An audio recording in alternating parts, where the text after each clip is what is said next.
হেই WhatsApp guys, কেমন আছো সবাই? আশা করি সবাই খুব ভালো আছো। ফ্যান্ডম অ্যানিমেশন 2.0 এর আজকের পর্বে নারুটো শিপুদেনের 77 নম্বর এবং 78 নম্বর এপিসোডগুলোর এক্সপ্লেন করতে যাচ্ছি। গাইস, আগের এপিসোডগুলো যারা যারা এখনো দেখেনি তাদের জন্য ডেসক্রিপশন বক্সে ভিডিওগুলোর লিংক দেওয়া আছে, দেখে নিবেন। আর গাইস, অনেকদিন পরে ভিডিও আনলাম, আমি খুবই দুঃখিত কারণ ভয়েস ওভার একটু প্রবলেম ছিল।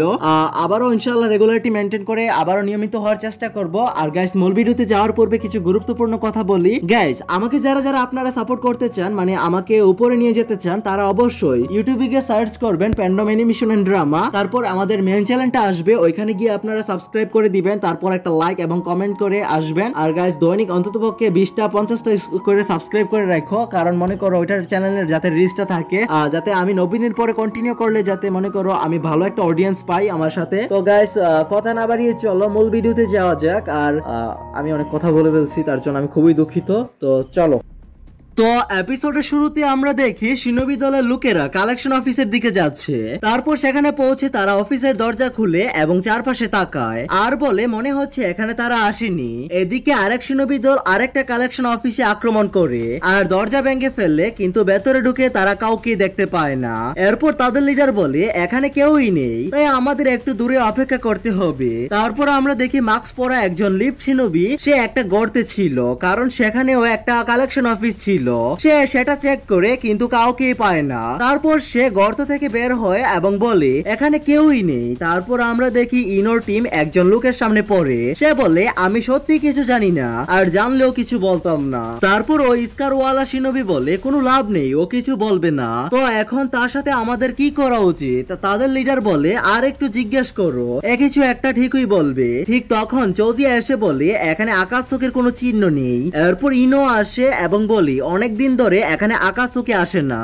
এরপর ওই স্কারওয়ালা শিনোবি জিজ্ঞেস করে এখন তাহলে কি করব এলবা? জবাবে এলবা বলে কোনো টিমই এখনো পর্যন্ত আমাদের কাছে সাহায্য চায়নি। তারপর ওই শিনোবি বলে মানে তারা আকাশচোখের সামনে পড়েনি, কিন্তু এলবা বলে হয়তো কোনো টিম ওদের সাথে ইতিমধ্যে লড়াই করছে। অন্যজন বলে তাহলে তো কোনো চিন্তাই নেই, যদি আসুমার টিমের সামনে পড়ে তাহলে তো ওরা শেষ, কারণ সবাই জানে আসুমা কতটা শক্তিশালী। চজি বলে হে, তার উপর আবার শিকামারু আছে তাদের সাথে। এরপর এলবা বলে ঠিক আছে চলো এবার আমরা রওনা দেই। এরপর আমরা একটা কৌশল বানাবো। বাহিরে এলবা বলে আমরা যা জানি তাতে আকাশচুকি কালেকশন অফিসের দিকেই গেছে, আর বাকি চারটা টিম আমাদের কাছে এখনো সাহায্য চাইনি, এটাও আমরা দেখে ফেলেছি। এটা শুনে অন্য একজন শিনোবি বলে তুমি ঠিকই বলেছো, হয়তো ওরা এখানে আসবে। এসব শুনে এলবা সিদ্ধান্ত নেয় এবং বলে ঠিক আছে তাহলে আমরা এখানেই অপেক্ষা করব, আর ওরা এলেই হামলা করব। তারপর আমরা দেখি অন্য শিনোবির টিমগুলো কালেকশন অফিসের চারদিকে লুকিয়েছিল। এরপর আমরা ওয়াচ টাওয়ারে দেখি তার আশেপাশে কিছু লোক লুকিয়েছিল এবং কেউ গাছ, কেউ পাথর, এমনকি কেউ দরজার রূপও ধারণ করেছিল। এবার আবার আমরা গর্তে থাকা কালেকশন অফিসের দৃশ্য দেখি যেখানে আরেকটা টিম লুকিয়েছিল। এরপর আমরা দেখি হিডান বসে আছে, তখন কেউ পেছন থেকে আসে এবং হিডান বলে কাকুজু এত দেরি হলো কেন? কিন্তু আমরা দেখি সে কাকুজু না, সে হলো আসুমা সেন্সে। সে হিডানের দিকে ব্লেড ছুড়ে দেয়, কিন্তু হিডান তার অস্ত্র দিয়ে তা দূরে ছুড়ে মারে। তখনই আসুমার টিম হিডানকে আক্রমণ করে। এরপর হিডান লক্ষ্য করে সে নড়তে পারছে না, আর এদিকে আমরা দেখি শিকামারু শ্যাডো পজিশন জুৎসু দিয়ে ওকে আটকে রেখেছিল এবং সে বলে তুমি তো অনেক স্লো। এরপর আসুমা বলে বেশ এবার একজনকে শেষ করি, কিন্তু হিডান বলে ওহ ব্যথা হচ্ছে। এরপর সে জিজ্ঞেস করে তোমরা আসলে কারা? এটা দেখে দুই শিনোবি ভয় পায় আর বলে ওই লোকটা কিভাবে বেঁচে আছে। হিডান বলে এখন আমার সামনে থেকে সরে যাও বুকা। এসব দেখে ইজুমা বলে এটা কি, ও কি অমর নাকি? উত্তরে হিডান বলে এতটুকু বুঝতে পারছো না বুকার দল? যাই হোক আমি আবার জিজ্ঞেস করছি তোমরা কারা? এরপর হিডান কিছু লক্ষ্য করে আর দেখে আসুমা ওই স্ক্রাব পরেছিল। এটা দেখে হিডান জিজ্ঞেস করে তুমি কি 12 গার্ডিয়ানের একজন? তারপর সে বিরক্ত হয়ে বলে ওহো আবার আমাদের ওই বেকার কালেকশন অফিসে যেতে হবে। আসুমা বলে আমরা লি ব্লিজের শিনোবি, আমাদেরকে তোমাদের দুজনকে শেষ করতে আদেশ দেওয়া হয়েছে। আমরা জানি তোমরা জুড়ে কাজ করো, তাই আমরা ভাবছি প্রথমে তোমাকে ধরতে হবে এবং দেখে মনে হচ্ছে প্ল্যান বদলাতে হবে। উপর থেকে শিকামারু মনে মনে ভাবে তাহলে এটাই আকাশচুকির একজন সদস্য, আমার শ্যাডো পজিশন জুৎসু বেশিক্ষণ থাকবে না। এদিকে নিচে হিডান হেসে বলে আজ তোমার দুর্ভাগ্যের দিন, কারণ তুমি ভুল লোককে বেঁচেছো।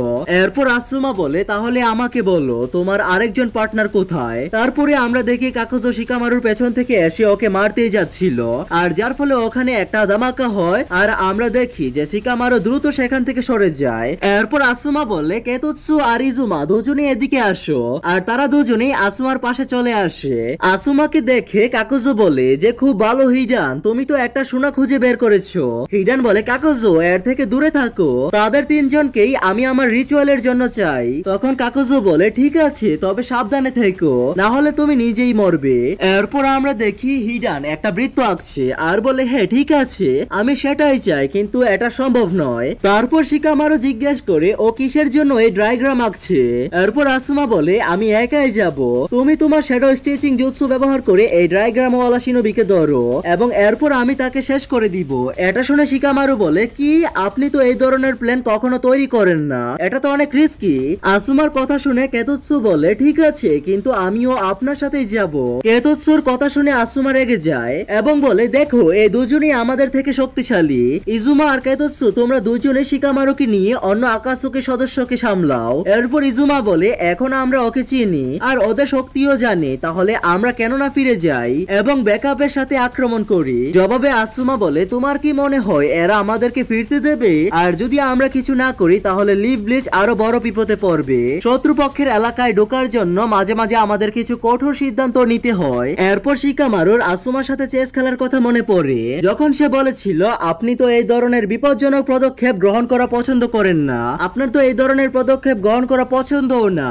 এরপর বর্তমানে শিকামারু বলে ইনি নিজের জীবন বিপন্ন করার কথা তো ভাবছে না।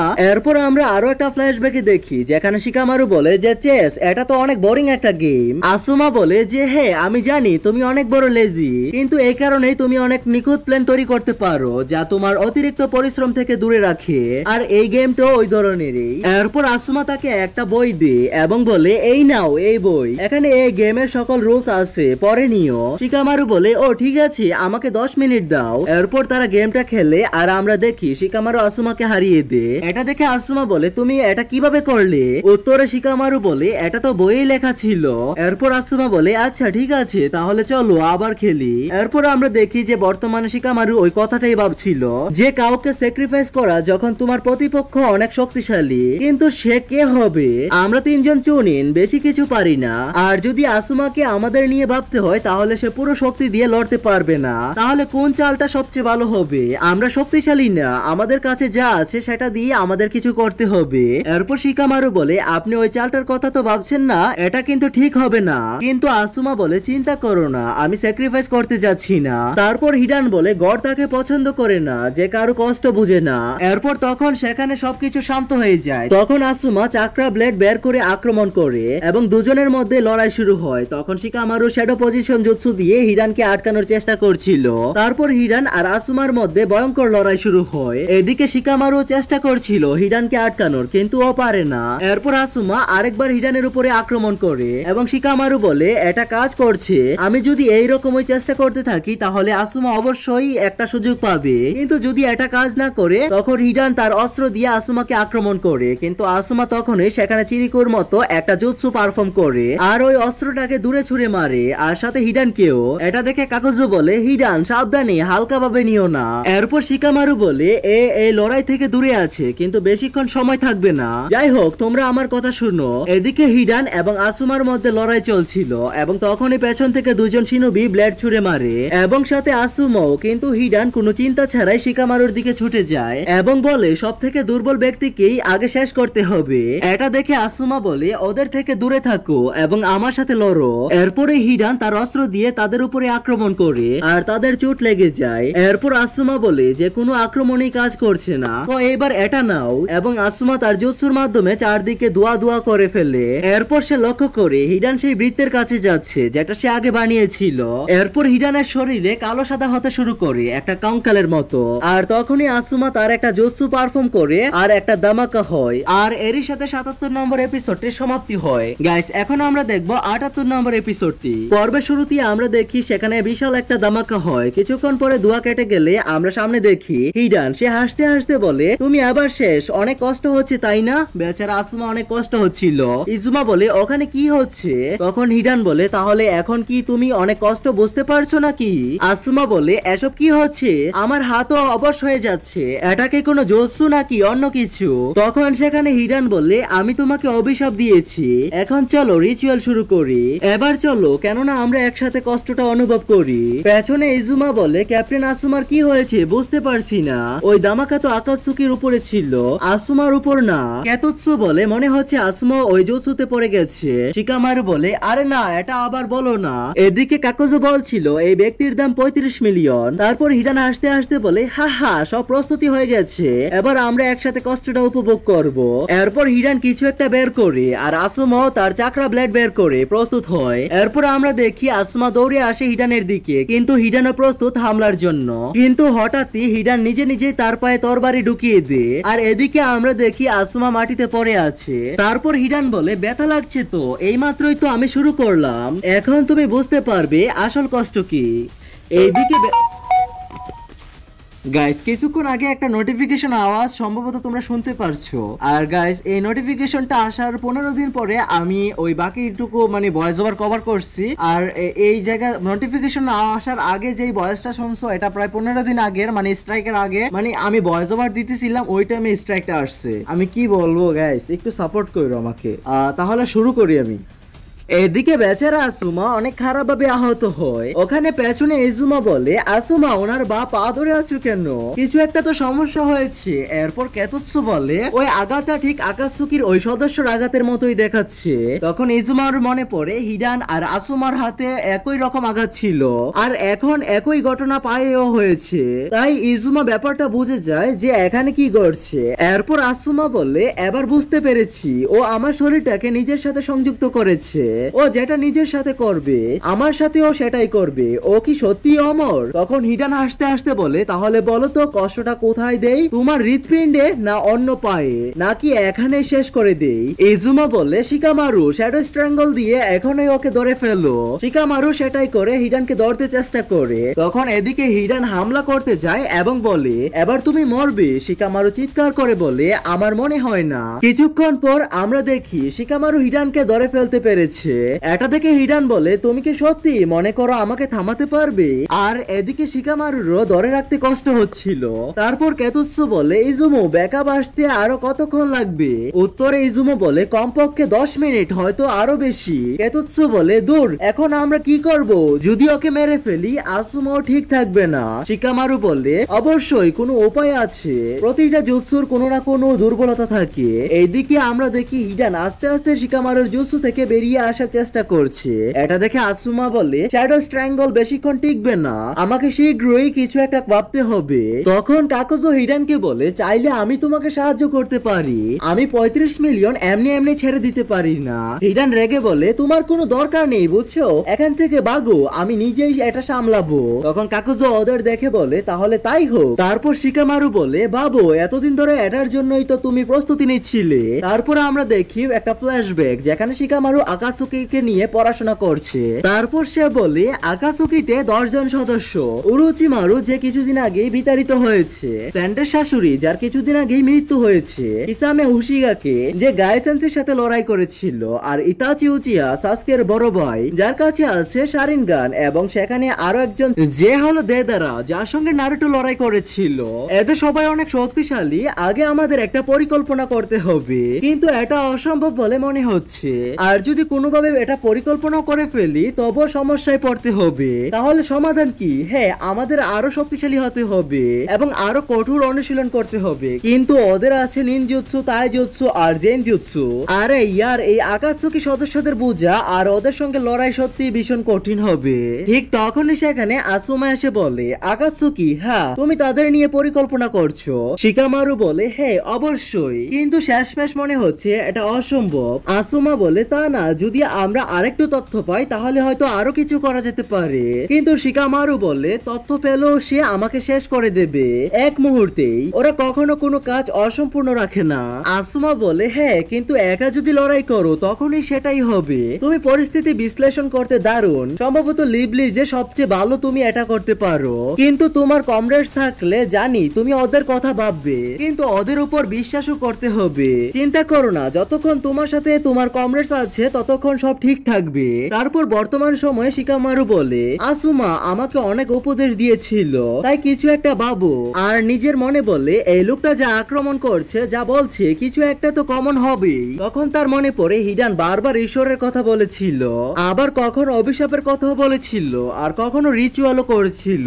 তখনই আসুমা বলে, দেখছি শিকামারু বিশ্লেষণ করে নিয়েছে যে কি হচ্ছে এখানে। তখনই ইজুমাও জিজ্ঞেস করে, শিকামারু কোনো পরিকল্পনা বের করেছো? শিকামারু বলে, হ্যাঁ মনে হচ্ছে।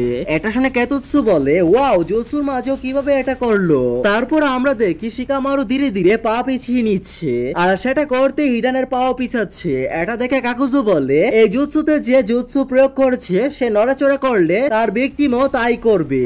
দারুণ। তারপর আমরা দেখি হিডান ধীরে ধীরে চিহ্নটা থেকে বেরিয়ে যাচ্ছে, আর এটা দেখে হিডান বলে, এটা কিভাবে সম্ভব? ও আমার জুৎসুটা কিভাবে বুঝলো? ইজুমো তখন জিজ্ঞেস করে, তুমি কি করছো? শিকামারু বলে, ওকে চিহ্নটা থেকে আমি ওকে বের করছি, তাহলে ওর জুৎসু আর অভিশাপ ভেঙে যাবে। এরপর সে আরো বলে, ওর অস্ত্রটা দেখো, দূর থেকে আক্রমণ করার জন্য বানানো, সামান্য আঁচড় লাগলেই মারা যাবে। তখন ইজুমো জিজ্ঞেস করে, তাহলে এরা কানেক্টেড কিভাবে? শিকামারু বলে, ও তার শরীরের সাথে আসুমার শরীর কানেক্ট করার জন্য আসুমার শরীর থেকে বের হওয়া রক্ত মুখে দিয়েছিল। ইজুমো বলে, হ্যাঁ ওকে এটা করতে দেখেছি। যদি একটু রক্ত পেয়ে যায় তাহলে সে অন্যজনকে অভিশাপ দিতে পারে আর নিজের জুৎসুতে বন্দি করতে পারে। শিকামারু বলে, হ্যাঁ তারপরেই ও নিজের রূপ আর রং পাল্টে ফেলে। ওটা বোঝা সহজ ছিল, তবে আরো একটা ব্যাপারও আছে যেটা করতে এই জুৎসু অ্যাক্টিভেট হয়। এদিকে কাকুজু বলে, ওয়াও, ছেলেটা তো বেশ ইমপ্রেসিভ। একই সময় শিকামারু বুঝায়, আসুমা যখন আগুনের জুৎসু ব্যবহার করেছিল তখন আকাতসুকির এই সদস্য আক্রমণ থেকে পালায়নি, বরং নিজের আঁকানো বৃত্তে ঢুকে পড়েছিল। তাই মনে হচ্ছে যতক্ষণ সে চিহ্নের ভেতর থাকে জুৎসুটা ততক্ষণ সক্রিয় থাকে। এসব শুনে হিডান বলে, অনেক বকবক করেছো, এবার আমি তোমাকে শেষ করে ফেলবো। এরপর শিকামারু বলে, দেখা যাক। আর এরপরে সে চিৎকার করে বলে যে বের হয়েছে। তখনই আসুমা তার ব্লেড ছুঁড়ে মারে, এটা দেখার জন্য যে জুৎসুটা এখনো কাজ করছে কিনা। কনফার্ম হওয়ার পর শিকামারু তার শ্যাডো ব্যবহার করে ওকে ধরে ফেলে, আর যার ফলে সে আর নড়তেও পারে না। তারপর আসুমা ধীরে ধীরে সামনে এগোয় চাকরার ব্লেড হাতে নিয়ে, আর হিডান ভয় পেয়ে বলে, টাকুজু আমাকে বাঁচাও বুকা। ঠিক সেই সময় আসুমা নিজের চাকরা ব্লেড ব্যবহার করে আঘাত করে। এরপর কাকুজু বলে, আমি তো আগেই বলেছিলাম সাবধানে। আর এর সাথে এই এপিসোডটা সমাপ্তি হয়ে যায়। গাইস, পরবর্তী এপিসোডে কি হবে তা জানার জন্য চ্যানেলটিকে সাবস্ক্রাইব করে পাশেই থাকবেন। টেক কেয়ার, আল্লাহ হাফেজ।